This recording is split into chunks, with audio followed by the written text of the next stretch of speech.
చాలా మంది బాప్తిస్మం తీసుకోగానే రక్షించబడిపోయాం అనుకుంటాం. నువ్వు రక్షణ పొందావా? మంచిది, అడుగుతాం. అంటే బాప్తిస్మం తీసుకున్నారా లేదా అని అడుగుతాం. మీరు రక్షణ పొందారా? మీరు బాప్తిస్మం తీసుకున్నారా? బాప్తిస్మం పొందారా అని అడుగుతాం. మనం ఒకరిని అడుగుతాం, ఇంకొకరు మనల్ని అడుగుతారు. ఎందుకు? ముందు ఒకరు బాప్తిస్మం తీసుకుని ఉన్నారు కాబట్టి వాళ్ళు మనల్ని అడుగుతారు. ముందుగా వాళ్ళు పొందారు కాబట్టి మనం తీసుకున్నామో లేదో, చీకట్లో ఉన్నామేమో, ఇంకా బాప్తిస్మం తీసుకోకుండానే ఉన్నామేమో అని అడుగుతూ ఉంటారు.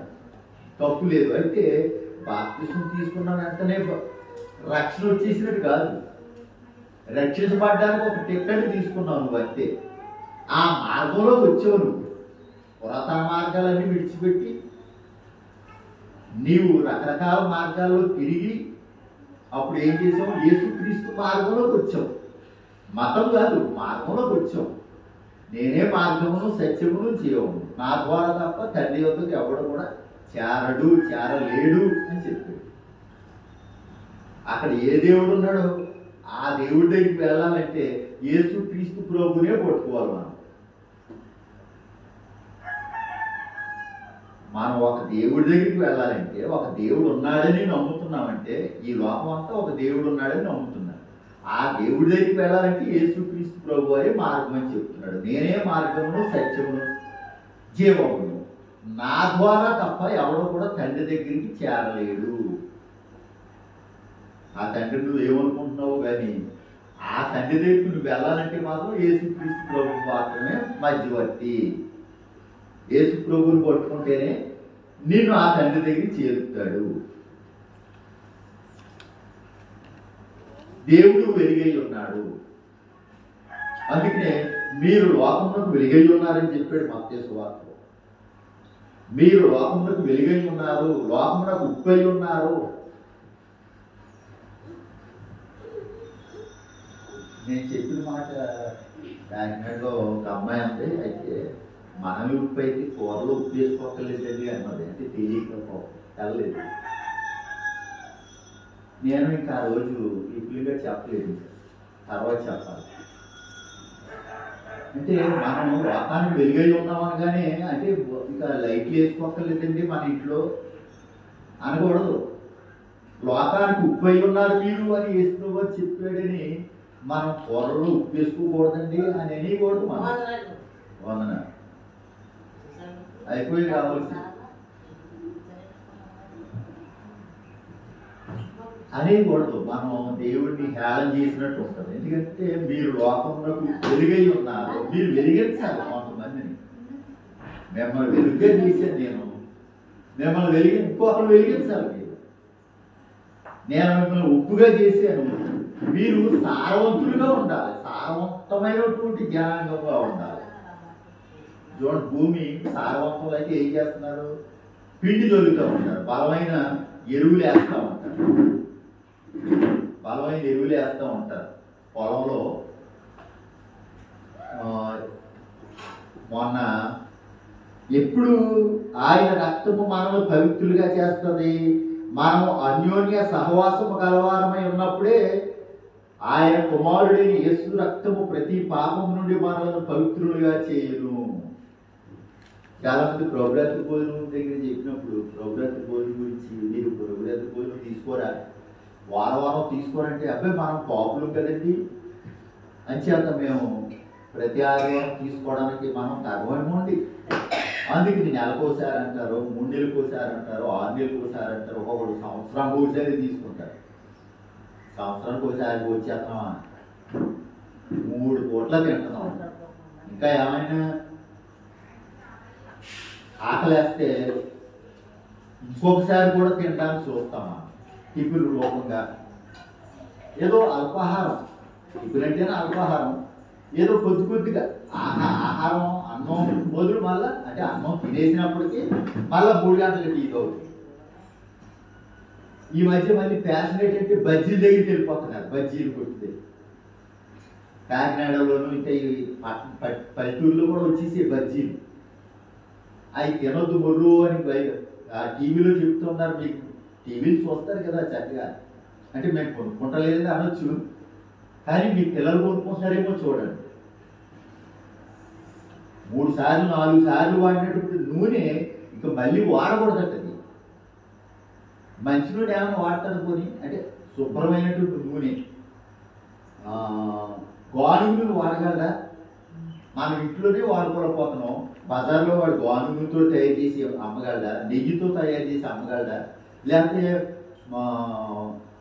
ఏంటిది సన్ఫ్లవర్ ఆయిల్తో తయారు చేసి బజ్జీలు కానీ గారెలు కానీ వండగలడా? వండలేడు. వాడికి వచ్చినటువంటి వెనకంకి ఏదో రైస్ బ్రాండ్ కానీ లేకపోతే ఇంకా పామాయిల్ కానీ ఇదే వాడతాడు.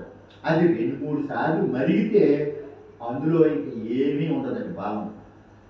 అలాంటి నూనె 2, 3, 4, 5 సార్లు కూడా వంటకు వాడుతున్నాడు బజార్లో.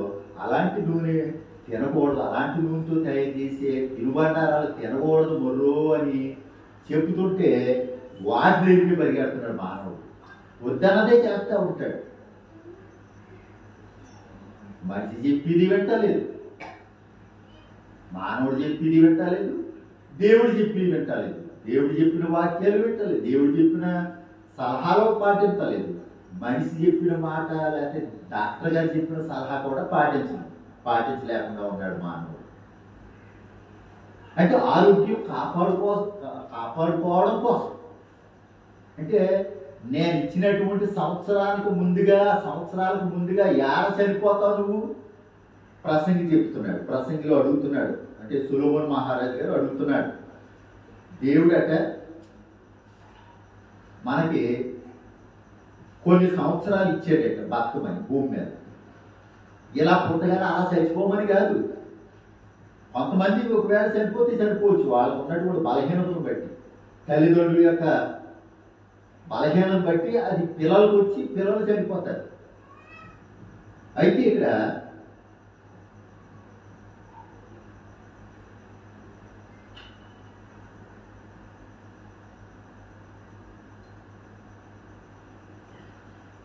పదిహేడు వచనం 7వ అధ్యాయం, నీ కాలమునకు ముందుగా నీ వేళ చనిపోదు. నీకు ఒక కాలం ఉంది, నీవు కొన్ని సంవత్సరాలు బ్రతకాలి. అలాంటిది నీ కాలానికి ముందుగా నీ వేళ చనిపోదు. అధికముగా దుర్మార్గ పనులు చేయకుము, బుద్ధిహీనముగా తిరగవద్దు. 17వ వచనం అంతా చూస్తాం. ఆ తర్వాత ఉంది, నీ కాలమునకు ముందుగా నీ వేళ చనిపోదు. నిన్న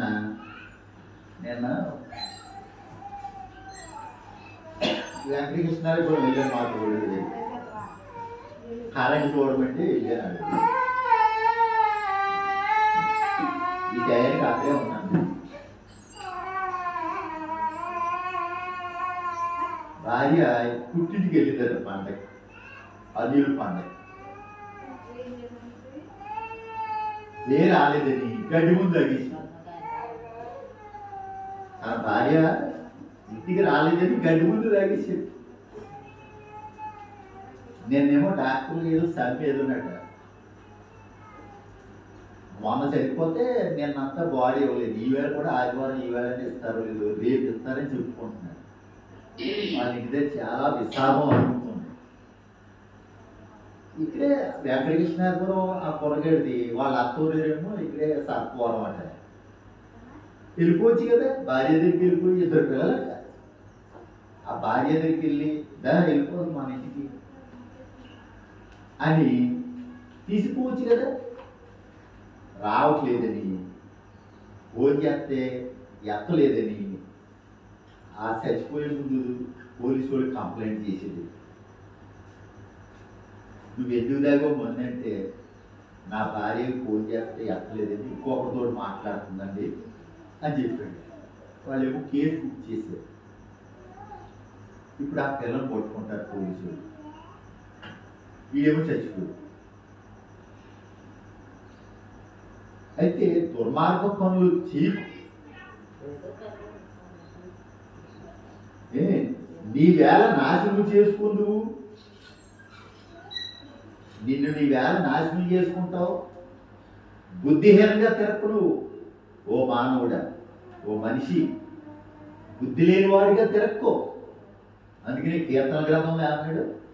నీకు ఏమన్నా జ్ఞాపకం ఉందా? కీర్తన గ్రంథంలో ఏమడిగాడు? బుద్ధి జ్ఞానము లేని గుర్రము వలెనైనను కంచర గాడిద వలెనైనను మీరు ఉండకుడి అన్నాడు. బుద్ధి జ్ఞానము లేని గాడిద వలెనైనను గుర్రము వలెనైనను కంచర గాడిద వలెనైనను మీరు ఉండొద్దు. బుద్ధి జ్ఞానాలు లేకుండా ఉండొద్దు. బుద్ధి జ్ఞానాలు నేర్చుకోండి. అది చెప్పాడు సామెతల గ్రంథంలో మొదటి అధ్యాయంలో ప్రసంగి గారు, సొలొమోను గారు. సొలొమోనుకి మహా జ్ఞానం ఉంది కాబట్టి ఆ జ్ఞానం వల్ల మొదటి అధ్యాయంలో చక్కని మాటలో సొలొమోను గారు మాట్లాడాడు. ఏమని చెప్తాడు?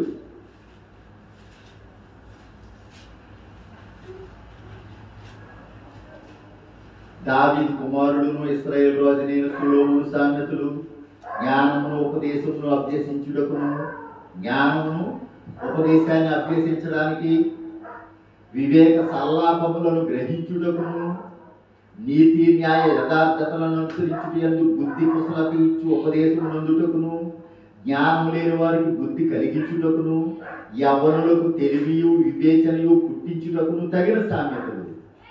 జ్ఞానం గలవాడు విని పాండిత్యము వృద్ధి చేసుకొను, వివేకము గలవాడు ఆలకించి నీతి సూత్రములను సంపాదించుకొను. వీటి చేత సామెతలను భావసూచక విషయములను, జ్ఞానుల మాటలను, వారు చెప్పిన గూఢవాక్యములను జనులు గ్రహించుదురు. యెహోవాయందు భయభక్తులు కలిగి ఉండుట తెలివికి మూలము. తెలివితేటలు ఎక్కడ ఉన్నాయి? స్కూల్లో చదువుతో ఈ లోకానికి సంబంధించినటువంటి తెలివితేటలు. నీవు బాగా చదివితే ఒకవేళ నీకు ఉద్యోగం రావచ్చు, కానీ పరలోక రాజ్యం రావాలంటే అది సరిపోదు. నీకు ఈ లోక జ్ఞానం సరిపోదు.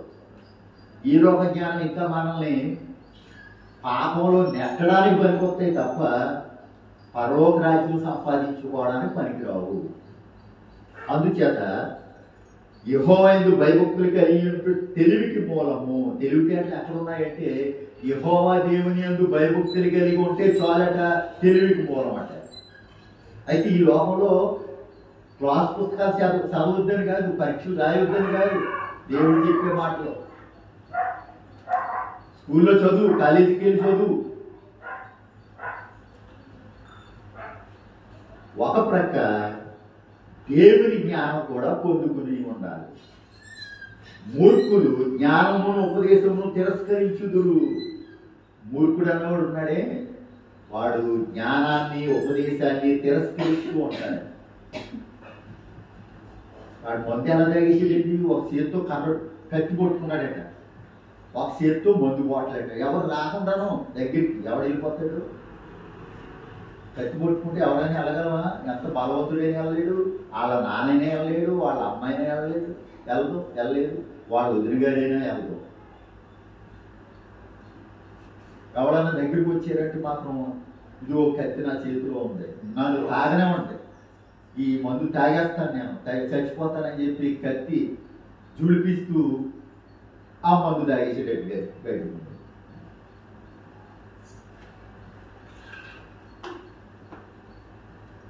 జ్ఞానం లేదు. ఆ భార్యని ఎలాగా తెచ్చుకోవాలో,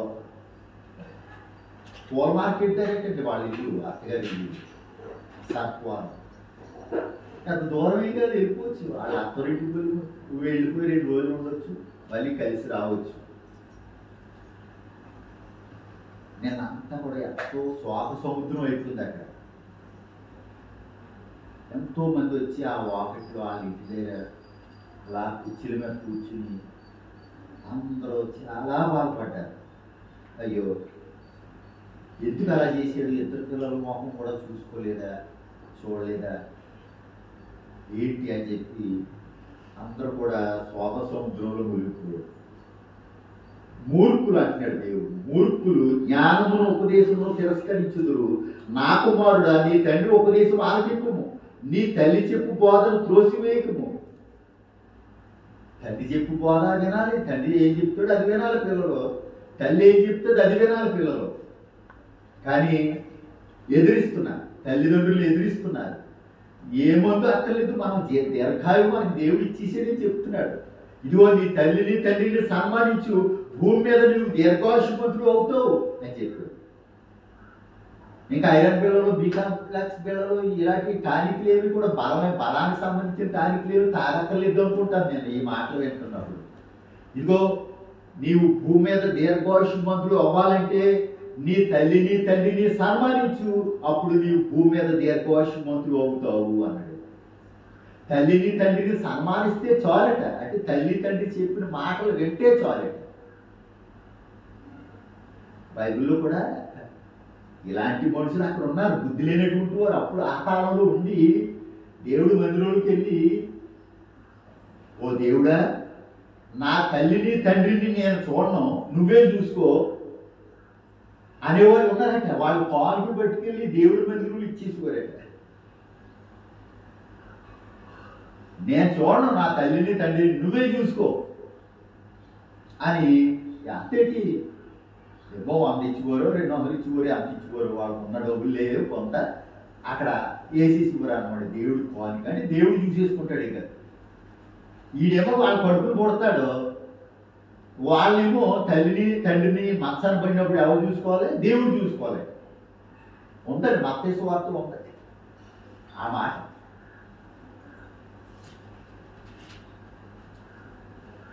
ఉపాధ్యాయుడు చెప్పిన మాట వినాలి,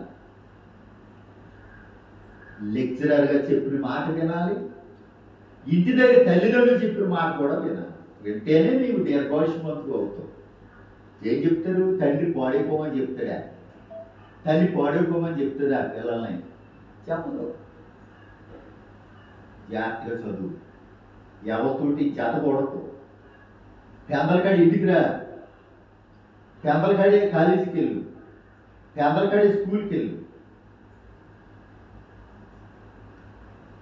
స్నేహితులు అక్కడికి ఇక్కడికి రమ్మంటారు, వేళకు నేరుగా ఇంటికి రా, హోంవర్క్ చేయి,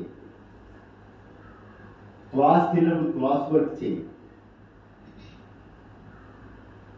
పిల్లలకి చిన్నప్పటి నుంచి నేర్పించాలి. ఒక మొక్క వేసి మొక్కకు నీళ్లు పోయడం నేర్పించాలి, తోట పని కూడా నేర్పించాలి.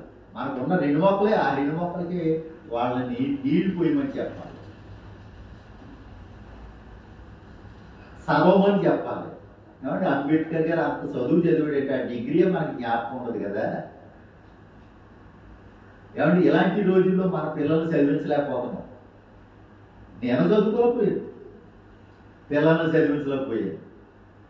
కానీ అంబేద్కర్ గారు పెద్ద డిగ్రీ సంపాదించాడు. ఆయన జీవితంలో రాజ్యాంగాన్ని రాశాడు ఆయన. అలాంటి ఆయన విగ్రహం విజయవాడలో ఎన్ని అడుగులంటే 125 అడుగులు ఎంతో, చాలా పెద్ద విగ్రహం అంట. అంత విగ్రహం జగన్మోహన్ రెడ్డి గారు నిర్ణయగోలు ఆయన ఓపెన్ చేసి చాలా మంది రమ్మన్నాడు. టీవీ ద్వారా తెలియజేసాడు, సెలవులు మెసేజ్ పెట్టారు, మీరు అందరూ ఎప్పుడైనా జర రావచ్చు విజయవాడ అని ఆహ్వానించారు.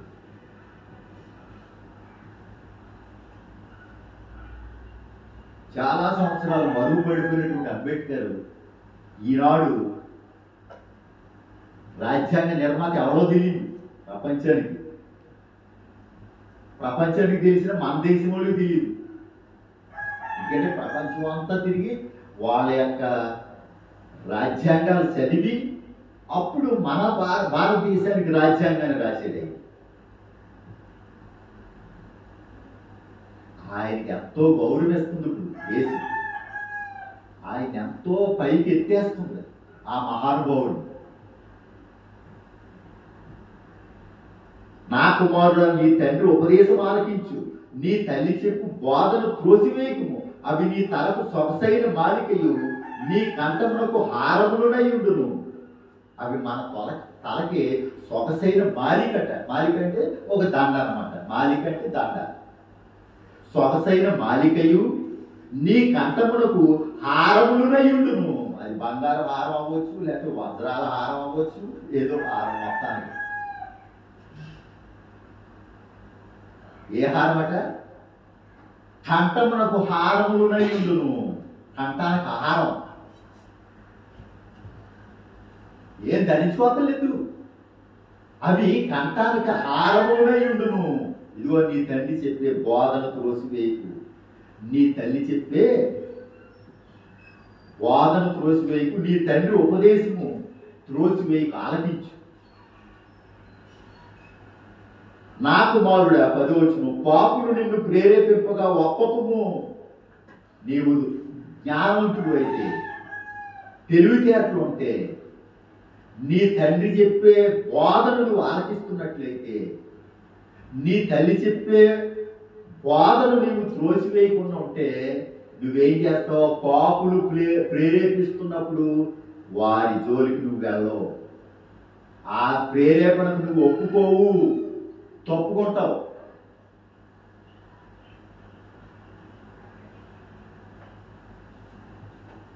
పత్రికలకు వచ్చావు,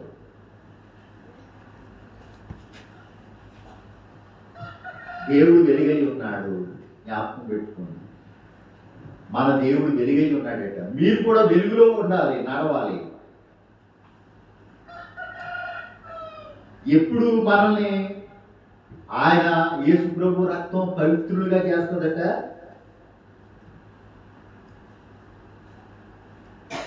ఆయన వెలుగులో ఉన్న ప్రకారం మనమును వెలుగులో నడిచిన ఎడల మనము అన్యోన్య సహవాసము గలవారమై ఉందుము. అన్యోన్య సహవాసం ఎప్పుడు? సంఘములో. అన్యోన్య సహవాసం ఎక్కడ? సంఘములో దొరుకుతుంది. అన్యోన్య సహవాసం కలిగి ఉంటాం సంఘము. మనము అన్యోన్య సహవాసం గలవారమై ఉందుము. అప్పుడు ఆయన కుమారుడైన యేసు రక్తము ప్రతి పాపము నుండి మనల్ని పవిత్రులుగా చేయును. మనం పాపము లేని వారమని చెప్పుకుని ఎడల మనల్ని మనమే మోసపుచ్చుకొందుము. చాలా మంది నేనేం పాపం చేశాను అంటారు చాలా మంది.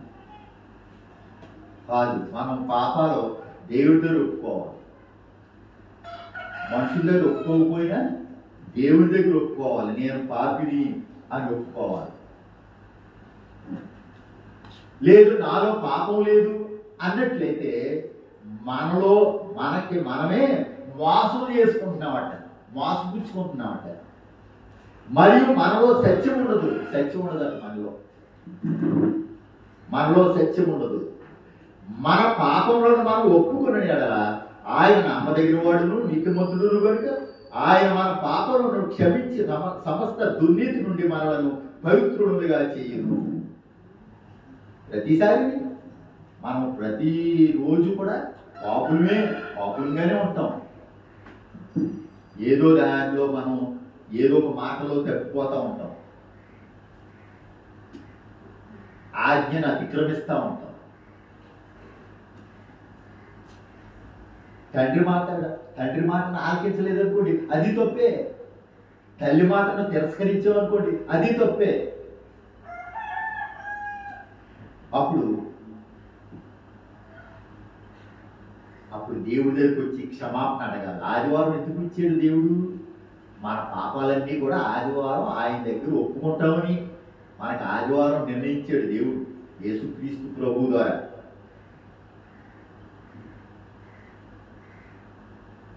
మనము పాపం చేయలేదని చెప్పుకుని ఎడల ఆయన అబద్ధికునిగా చేయువారం అగుదుము. నాలో ఏ పాపం లేదండి అని అన్నాం అనుకోండి, మనం దేవుడిని అబద్ధికునిగా చేసేస్తున్నాం. దేవుడిని అబద్ధికునిగా చేయడానికి మనం ఎవరు సరిపోతామా? అబద్ధికునిగా చేయొచ్చా? మనమే మోసపుచ్చుకోవచ్చా? పోని మనమే మోసపుచ్చుకుంటున్నామట అబద్ధం లేదు అని చెప్పుకుంటే. అంటే నేను పాపిని కాదు అని చెప్పుకుంటే మనమే మోసపుచ్చుకుంటున్నామట. దేవుడిని కూడా అబద్ధికునిగా చేస్తున్నాడు. నాలో పాపం ఏమీ లేదు అని చెప్పుకుంటే ఎందుకు వెళ్ళాలి? ఆరాధనకి ఎందుకు వెళ్ళాలి? నేను పాపినేటి, నేను ఏ పాపం చేస్తున్నానని ఆరాధనకి వెళ్ళాలనుకుంటారు చాలా మంది. యేసు ప్రభువుని ఎందుకు నమ్మాలి? నేను ఏ పాపం చేస్తలేదు కదా అనుకున్నారనుకోండి, నిన్ను నీవు మోసం చేసుకుంటున్నావు, దేవుడిని అబద్ధికునిగా చేస్తున్నాం. అదే రాసింది ఇక్కడ. అది వచ్చినాల్లో ఏముంది? మనము పాపము చేయలేదని చెప్పుకుని కదా ఆయన అబద్ధికులుగా చేయవారు అవుదుము, మరియు ఆయన వాక్యం మనలో ఉండదు. వాక్యం మనలో ఉండదు. వాక్యం అంటే ఏం చేస్తాం? దేవుడిని అబద్ధికులుగా చేయాలి. దేవుడిని అబద్ధికులుగా చేయకుండా ఉంటే మనలో వాక్యం ఉంటుందని లెక్క. మనలో వాక్యం అంటే దేవుడిని అబద్ధికులుగా చేయాలి. మనం నేను పాపిని అని దేవుడి దగ్గర ఒప్పుకుంటే దేవుడిని అబద్ధికులుగా చేయకుండా ఉంటున్నాం. లేదు నేను పాపిని కాదు అంటే దేవుడిని అబద్ధికులుగా చేస్తున్నాం. మనలను మనం మోసం చేసుకుంటున్నాం, మోసపుచ్చుకుంటున్నాం. తెలియకుండానే, మనకి తెలియకుండానే మనమే మోసం చేసేసుకుంటున్నాం. 2వ అధ్యాయం ఇందులో చాలా మంచి మాటలు, మంచి క్రైస్తవుడికి కావలసినటువంటి లేఖనాలు ఉన్నాయండి ఇందులో. యోహాను 3 పత్రికల్లో కూడా చాలా చాలా మంచి విలువైనటువంటి సొత్తు అన్నమాట ఇందులో ఉంటుంది, మనకు దొరుకుతుంది. నా చిన్నపిల్లలారా, మీరు పాపం చేయకుండా ఈ సంగతులను మీకు రాయిస్తున్నాను. ఎవడైనా పాపం చేసిన కదా నీతిమంతుడైన యేసుక్రీస్తు అని ఉత్తరవాది తండ్రి వద్ద మనకున్నాడు. ఎవడైనా ఒకవేళ పాపం చేసినట్లయితే నీతిమంతుడైనటువంటి యేసుక్రీస్తు అని ఉత్తరవాది అంటే ఆదరణకర్త తండ్రి వద్ద మనకున్నాడు. అంటే పాపం చేసామని భయపడకండి. ఒకవేళ ఎవరైనా పాపం చేస్తే మనకు తండ్రి వద్ద మన రక్షకుడైన యేసుక్రీస్తు ఉన్నాడు, ఆదరణకర్త ఉన్నాడు. ఆయనే మన పాపములకు శాంతికరమై ఉన్నాడు, అంటే ప్రాయశ్చిత్తమై ఉన్నాడు. శాంతికరమై ఉన్నాడు. ఆయనే మన పాపములకు శాంతికరమై ఉన్నాడు. మన పాపములకు మాత్రమే కాదు, సర్వలోకమునకు శాంతికరమై ఉన్నాడు. మన పాపాలకే కాదు, మన ఇండియాలో ఈ పెరుగుదల గ్రామంలో ఈ పేటలో రాచపూడిగోలు మీద ఉన్నటువంటి మనకే కాదు, మొత్తం ఈ ప్రపంచం అంతటికి కూడా ఆయన శాంతికరమై ఉన్నాడు. ప్రపంచ పాపానికే ప్రాయశ్చిత్తమై ఉన్నాడు అని చెప్తున్నాడు. శాంతికరం అంటే అన్నాడు, ప్రాయశ్చిత్తమై ఉన్నాడు. మన పాపములకు మాత్రమే కాదు, సర్వలోకములకు శాంతికరమై ఉన్నాడు, అంటే ప్రాయశ్చిత్తమై ఉన్నాడు. మరియు మనం ఆయన ఆజ్ఞలను గైకొనిన యెడల దీని వలననే ఆయన ఎరిగి ఉన్నామని తెలుసుకుందుము. ఆయన ఆజ్ఞలు మనం గైకొంటే ఈ ఆజ్ఞల వల్లే మనం ఆయన్ని ఎరిగి ఉన్నామని తెలుసుకుంటామట. ఇక దేవుడు రాత్రులు కనపడ్డాడని చెప్పడం కనపడితే చచ్చిపోతాం. ఉదయాన్ని శవై మంచం మీద ఉంటాం. దేవుడికి కనపడితే నీవు బ్రతకో. ఏ నరుడును నన్ను చూచి బ్రతకడు, ఏ నరుడును నన్ను ఎప్పుడును ఎన్నడూను చూడలేదు, చూడ నేరడు అని చెప్పేశాడు. దేవుడే ఏం చెప్పేశాడు? ఏ నరుడును ఇప్పటి వరకు నన్ను చూడలేదు, ముందు ముందు చూడ నేరడు, చూసిన వాడు బ్రతకడు అని చెప్పేశాడు. అంతే.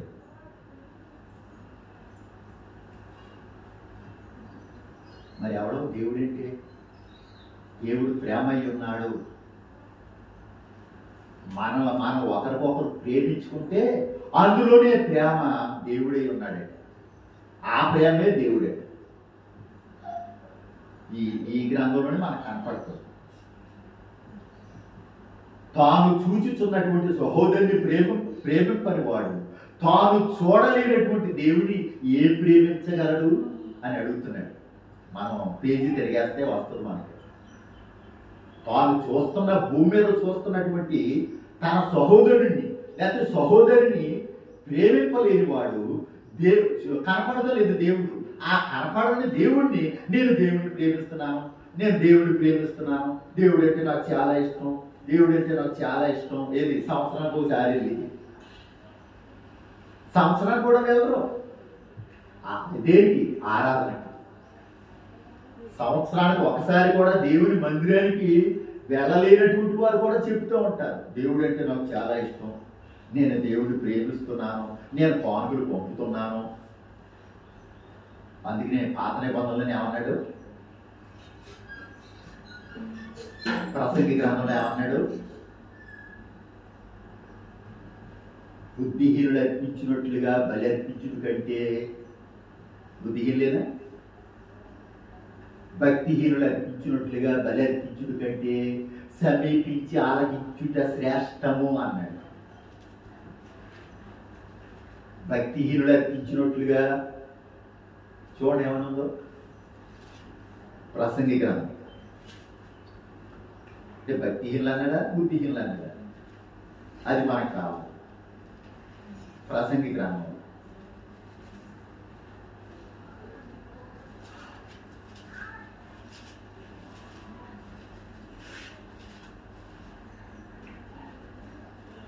5వ అధ్యాయం మొదట, నీవు దేవుని మందిరంలో పోయినప్పుడు నీ ప్రవర్తన జాగ్రత్తగా చూసుకును. మొట్టమొదట క్రైస్తవులకి ఆనాడు ఇశ్రాయేలీయులు చెప్పాడు, నీవు దేవుని మందిరమునకు పోవునప్పుడు నీ ప్రవర్తన జాగ్రత్తగా చూసుకును. నీ ప్రవర్తన ముందు జాగ్రత్తగా చూసుకో. ఓ భక్తుడా, ఓ భక్తురాలా, నీవు దేవుని మందిరమునకు పోవునప్పుడు నీ ప్రవర్తన జాగ్రత్తగా చూసుకో. నీ ప్రవర్తన ఎలా ఉందో చూసుకో. బుద్ధిహీనుడు అర్పించినట్లుగా బలి అర్పించుడు కంటే బుద్ధిహీనులు అటండి. బుద్ధిహీనుడు అర్పించినట్లుగా బలి అర్పించుడు కంటే సమీపించి ఆలకించుట శ్రేష్టము. సమీపించి ఆలకించాలి దేవుని మాటలో. అది శ్రేష్టము. నీకు నీ బ్రతుక్కి శ్రేష్టము, నీ శరీరానికి శ్రేష్టము, నీ ఆత్మకు శ్రేష్టము. బుద్ధిహీనుడు అర్పించినట్లుగా బలి అర్పించుట కంటే సమీపించి ఆలకించుట శ్రేష్టము. దేవుని కాపాడితే గొప్ప కాదు, దేవుని మాటలు వింటే శ్రేష్టము. దేవుని చూస్తే నీవు చాలా గొప్పవాడు అని చెప్తే లేదు గ్రంథం. దేవుని మాటలు నీ చెవులు వేసుకుంటే నీవు గొప్పవాడు అని చెప్తుంది గ్రంథం. ఇంకో చోట ఏమన్నా చెప్పమంటారా? సామెతల గ్రంథంలో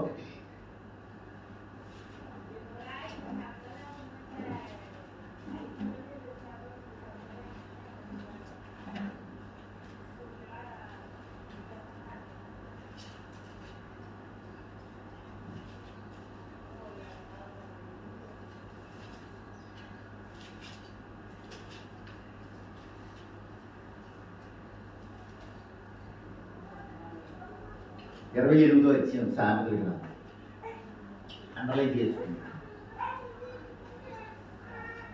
9వ వచనం 28:9 సామెతల గ్రంథం. ధర్మశాస్త్రం వినబడకుండా చెవిని తొలగించుకుని వారి ప్రార్థన హేయము.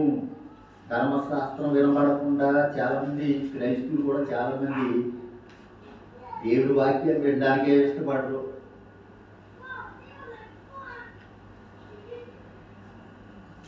చాలా మంది క్రైస్తవులమే దేవుని మాటలు, ధర్మశాస్త్రం అంటే ఒక ధర్మం, ధర్మాన్ని సూచించేది అనమాట, ధర్మాన్ని నేర్పించేది, ధర్మాన్ని చెప్పేది. ధర్మశాస్త్రం వినబడకుండా చెవిని తొలగించుకుని వారి ప్రార్థన హేయము. దేవుని మాటలు వినబడకుండా చెవిని మూసుకోకూడదు. అందుకని బుద్ధిహీనుడు అర్పించినట్లుగా బలి అర్పించుడు కంటే, బుద్ధిహీనుడు ఎవరు అర్పించవచ్చు బలి, అది కాదు శ్రేష్టమైంది. బలి అర్పించినంత మాత్రాన అది శ్రేష్టం అని చెప్తలేదు. సమీపించి ఆలకించడం శ్రేష్టం. అంటే దేవుడి దగ్గరికి వచ్చి ఆలకించడం శ్రేష్టం. దేవుని వద్దకు రండి, అప్పుడు ఆయన మీ వద్దకు వచ్చి. యాకోబు పత్రిక, దేవుని దగ్గరికి రండి, అప్పుడు ఆయన మీ దగ్గరికి వస్తాడు. యాకోబు ఎబ్రియా యాకోబు పత్రిక, దేవుని దగ్గరికి రండి, అప్పుడు ఆయన మీ దగ్గరికి వస్తాడు అని చెప్తున్నాడు యాకోబు గారు. మనం మళ్ళా యోహాను పత్రిక వచ్చేస్తే 2వ అధ్యాయంలో ఉన్నాం. మరియు మనం ఆయన ఆజ్ఞలు గైకొని దీని వలన ఆయన ఎరిగి ఉన్నామని తెలుసుకుంటున్నాం. ఆయనను ఎరిగి ఉన్నానని చెప్పుకొనొచ్చు, ఆయన ఎరిగి ఉన్నానని చెప్పుకొనొచ్చు. మనమే ఆయన దేవుడు అంటే నాకు తెలుసు అని చెప్పుకొనొచ్చు. ఆయన ఆజ్ఞలను గైకొనని వాడు అబద్ధికుడు. దేవుడికి ఇష్టమే, దేవుడు అంటే నాకు తెలుసు, ఎందుకు తెలీదు అని చెప్పుకొని ఆయన ఆజ్ఞలను గైకొనకుండా ఉంటే వాడు అబద్ధికుడు అని చెప్తున్నాడు.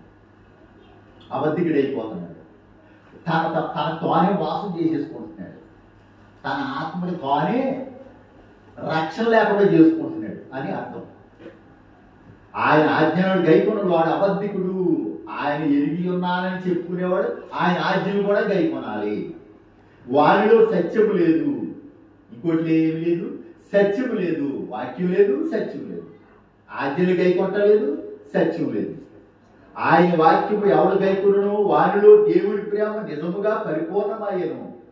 ఆయన వాక్యం ఎవడైతే గైకొంటాడో, హత్తుకుంటాడో, ఆహ్వానిస్తాడో హృదయంలోకి ఆయన వాక్యాన్ని, వాడిని ఏం చెప్తున్నాడు? వానిలో దేవుని ప్రేమ నిజముగా పరిపూర్ణమయ్యను. ఆయన యందు నిలిచి ఉన్నవాడనని చెప్పుకొనొచ్చు. ఆయన ఎలాగూ నడుచుకునేనో అలాగే తాను నడుచుకున్న బద్ధుడై ఉన్నాడు. యేసుప్రభువు ఎలా నడుచుకున్నాడు అలాగే తాను కూడా నడుచుకున్న బద్ధుడై ఉన్నాడని చెప్తున్నాడు. ఆయన పౌలు గారు చెప్పగలిగాడు కదా, నేను క్రీస్తుని పోలి నడుచుకునిచున్న ప్రకారం మీరు నన్ను పోలి నడుచుకోండి అన్నాడు.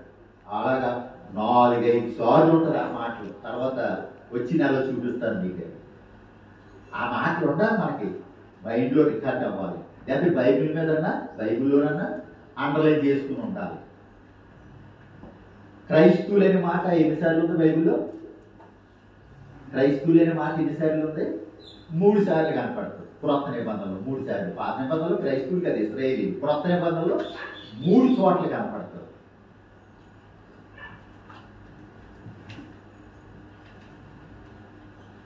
అలాగే నేను క్రీస్తును పోలి నడుచుకొనిచున్న ప్రకారం మీరు నన్ను పోలి నడుచుకోండి అని పౌలు గారు చెప్పగలిగాడు. ఇంకెప్పుడు చెప్పలేకపోయాడు. డబ్బు సంపాది సైకిల్ మీద వచ్చాడు అయ్యగారు కొన్నాళ్ళ క్రితం, కొన్ని సంవత్సరాల క్రితం సైకిల్ మీద వచ్చాడు అయ్యగారు. ఇప్పుడు బండి కొనుక్కున్నాడు. బండి అయిపోయింది. కారు ఆయనకో కారు, చిన్న అయ్యగారికో కారు, పెద్ద అయ్యగారికో కారు, చిన్న అయ్యగారికి ఒక్కారు, మళ్ళీ ఆ తర్వాత ఉన్న అయ్యగారికి ఒక్కారు, అమ్మగారికి ఒక్కారు, మనవడికి ఒక్కారు, భార్యకి ఒక్కారు, వాడవకి ఒక్కారు, అన్ని కారులే. ఇదే చూస్తున్నాడు. అంటే పాదిరి గారు అంటే సేవకుడు హైలైట్ అవడమే చూస్తున్నారు. హైలైట్ అవడమే చూస్తున్నారు జనాలు కూడా. వెళ్ళే భక్తులు అయ్యగారిని హైలైట్ చేస్తున్నారు. యేసుప్రభువు వారి కింద యేసుప్రభువు వారు అటండి, నాకు అది ఇవ్వలేదు, ఇది ఇవ్వలేదు, ఇంకా పెళ్లి కుదరలేదు, ఇంకా ఇల్లు అవ్వలేదు, ఇంకా బిడ్డ పుట్టలేదు, బాధలు ఉన్నాయి కదా. ఆయన దగ్గరికి ఏమి లేవు ఇవ్వడానికి. అన్ని ఇచ్చేసాడు. తండ్రి ఇచ్చేసాడు. తర్వాత కుమారుడిని పంపాడు. తండ్రి అన్ని ఇచ్చేసాడు మానవుడికి. యేసుప్రభువు ఏముందంటే పరలోక రాజ్యం ఒకటే ఉంది ఇవ్వడానికి. ఆయన మనలను ధనవంతులుగా చేయుటకు ఆయన దరిద్రుడాయను. చూడండి వాక్యం సార్, కొరింథీయులకు రాసిన పత్రిక. యేసుప్రభువు ఏమయ్యాడట? మనల్ని ధనవంతులుగా చేయడానికి. తండ్రి ఇదిగో నీవు పంపించినటువంటి నీ పిల్లలు ఉన్నారే, ఆ పిల్లలు ధనవంతులుగా అవ్వాలి. నేను దరిద్రుడినైనా అయిపోతాను, వాళ్ళను ధనవంతులుగా చేస్తాను నేను భూలోకానికి వెళ్ళి అని చెప్పాడు. కొరింథీయులకు రాసిన 2వ ఉత్తరము 8వ అధ్యాయము 9వ వచనం. మీరు మన ప్రభు అయిన యేసుక్రీస్తు కృపను ఎరుగుదురు కదా. ఆయన ధనవంతుడై ఉండి, ఆయన ధనవంతుడే, మహాధనవంతుడు. అందుకనే ఆయన గుప్పిలి విప్పద ప్రతి జీవి కోరిక తీరుతుంది అని రాయబడింది కీర్తన గ్రంథంలో. ఆయన గుప్పిలి విప్పితేనటండి ప్రతి జీవి కోరిక తీరుతుందటండి. మనిషి కాదు, పక్షి, పశువాదులు, ప్రతి ఆఖరికి బ్యాక్టీరియా కూడా, ఒకవేళ మనకు హాని చేసే బ్యాక్టీరియా కూడా ఆయన గుప్పిలి విప్పితే ఆ జీవి కోరిక తీరుతుందటండి. ఆయన ధనవంతుడయ్యుండి మీరు తన దారిద్ర్యము వలన ధనవంతులు కావాలని మీ నిమిత్తము దరిద్రుడాయను. మన కోసం యేసుక్రీస్తు వారు దరిద్రుడయ్యాడట, మనల్ని ధనవంతులుగా చేశాడట. మరి ఇంకా ఇవ్వాలి, దేవుడు ఇంకా ఇవ్వాలి. నాకు ఎక్కడ వేసుకుంటావు? ఎక్కడ దాస్తావు? ఎన్ని బ్యాంకుల్లో దాయగలవు? ఎన్ని గదులు కడతావు ధనవంతులాగా? నా చేను సమృద్ధిగా పడింది కాబట్టి ఈ ఉన్న కొట్టు గదుల్ని తీసి పారేసి పోలగొట్టేసి ఇంకా పెద్ద కొట్టు గదులు కడతాను.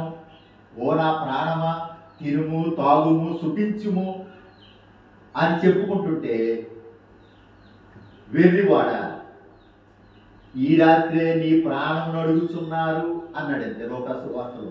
వెర్రోడట. ఏంటి? తన జీవితానికి సరిపడగా సంపాదించుకున్న వాడిని దేవుడు ఏమని పిలుస్తున్నాడు? వెర్రివాడా అంటున్నాడు.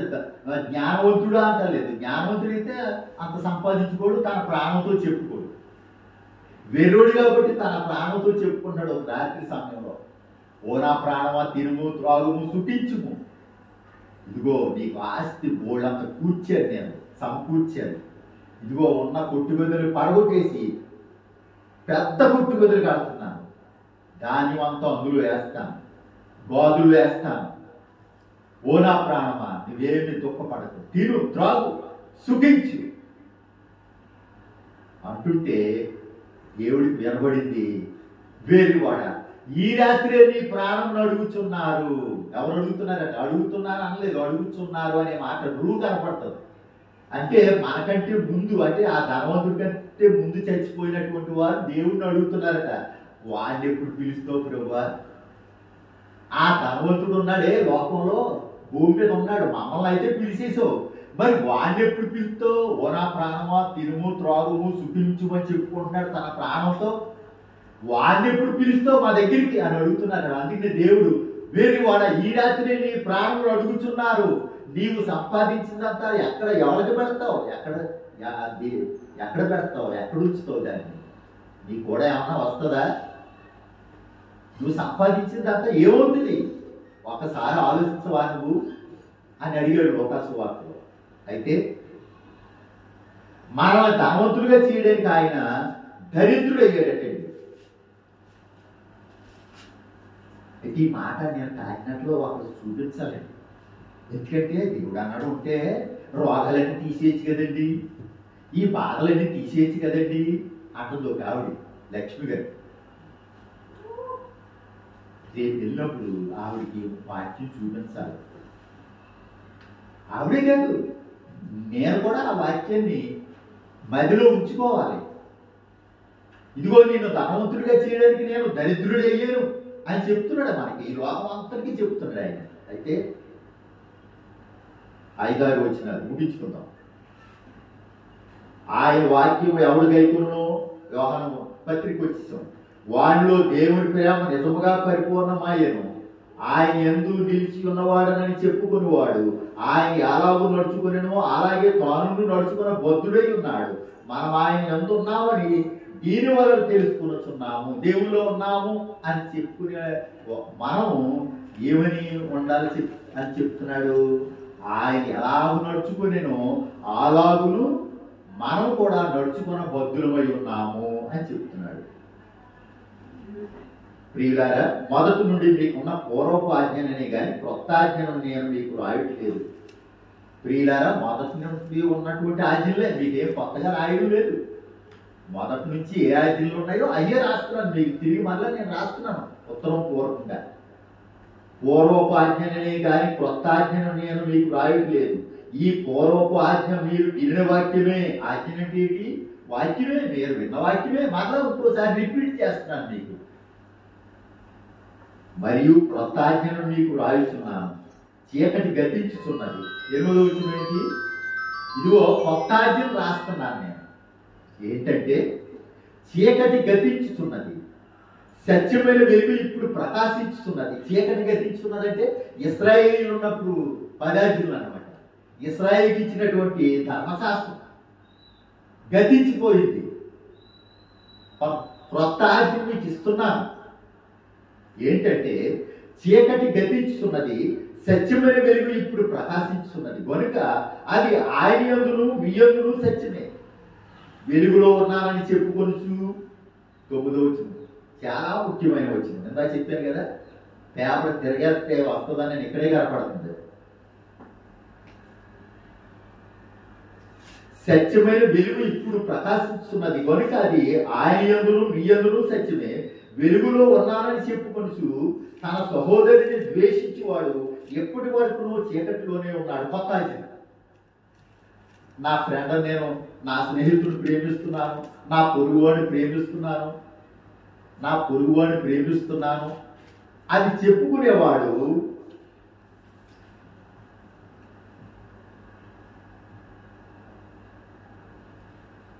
వెలుగులో ఉన్నవాడు.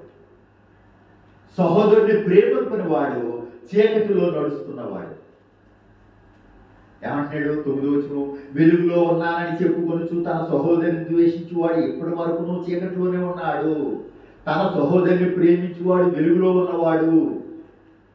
మన సహోదరుని ప్రేమిస్తే వెలుగులో ఉన్నటువంటి వారమంటే మనం ఒకరికొకరు ప్రేమించుకుంటే అందులోనే దేవుడు ఉన్నాడట. అదే ప్రేమ అంట. దేవుడిని నిలుపుకోవడమే ప్రేమ అంట. ప్రేమిస్తున్నామని చెప్పుకుంటే మన సహోదరులు కూడా మనం ప్రేమిస్తామంట. అతని యొక్క అభ్యంతర కారణం ఏమీ లేదు. తన సహోదరిని ద్వేషించేవాడు చీకటిలో నడుచుతున్నాడు. తన సహోదరిని ద్వేషించాడు అనుకోండి, ఎక్కడ నడుస్తున్నాడట? చీకటిలో నడుస్తున్నాడట. చీకటిలో నడుస్తున్నాడట. చీకటి అతని కన్నులకు గురుడితనం కలుగు చేసిన కనుక తాను ఎక్కడికి పోతున్నాడో అతనికి తెలియదు. ఏం చేస్తుందట? చీకటి తన కన్నులకు గుడ్డితనం కలుగు చేస్తుందట. చీకటి అంతే కదండి. నాకు ఎడపని కనపడతలేదు, ఈ మధ్య ఆపరేషన్ పోవాలి. ఎడపని కొంచెం శాలిగుడి తల్లేసినట్టు కనపడుతుంది. చీకటి మన కళ్ళకి ఉన్నప్పుడు ఎక్కడ నడుస్తాం? చీకట్లో నడుస్తాం, గుడ్డోళ్ళు అయిపోతాం. చీకటి అతని కన్నులకు గుడ్డితనం కలుగు చేసిన కనుక తాను ఎక్కడికి పోవచ్చున్నాడు అతనికి తెలియదు. చీకటి మన కళ్ళుకి ఉన్నప్పుడు ఎక్కడ పోతున్నానో నాకు తెలియదు. అలాగే మన సహోదరులు మనం ప్రేమించకపోతే తాను ఎక్కడున్నాడో? చీకట్లో ఉన్నాడో. చీకటి ఉంది కాబట్టి గుడ్డివాళ్ళలాగా చీకట్లో నడుస్తాడు. తాను ఎక్కడ పోతున్నాడో తనకు తెలియదు. ఎక్కడికో పోతాడు.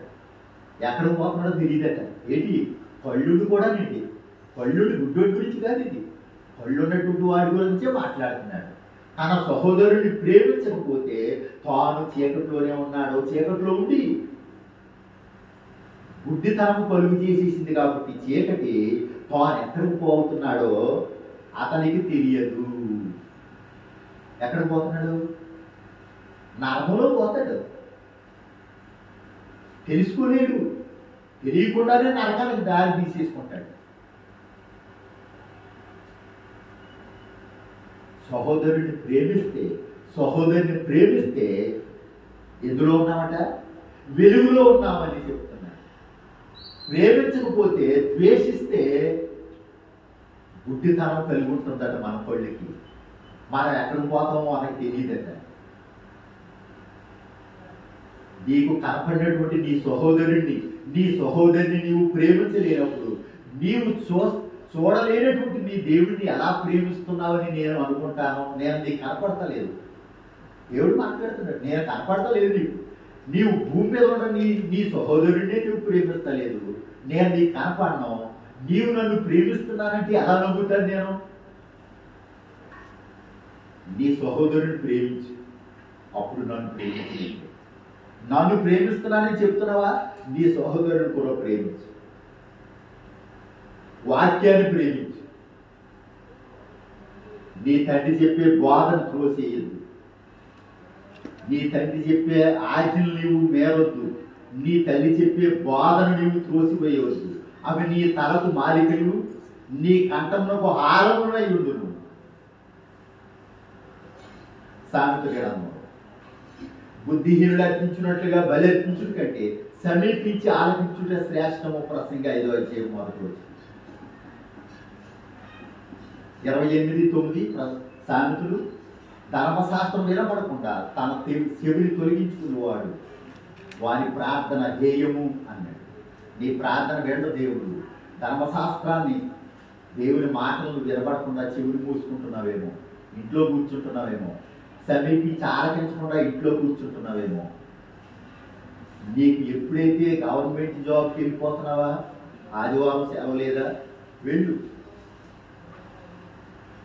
సెలవు ఉన్నప్పుడు రా. సమయాన్ని సద్వినియోగం చేసుకోండి, సమయాన్ని దుర్వినియోగం చేయకండి. 2023 సంవత్సరాల క్రితం ఏమన్నాడు యేసువారు? పౌలు గారి ద్వారా మాట్లాడాడు, దినములు చెడ్డవి కనుక సమయాన్ని పోనివ్వకండి, సద్వినియోగం చేసుకోండి. ఎప్పుడో చెప్పేసాడు.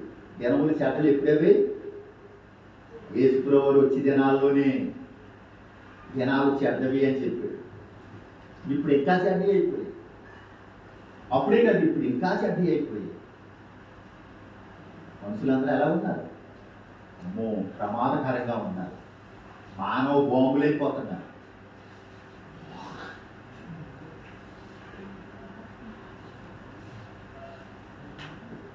పన్నెండవ వచనం నుంచి 28వ తారీఖు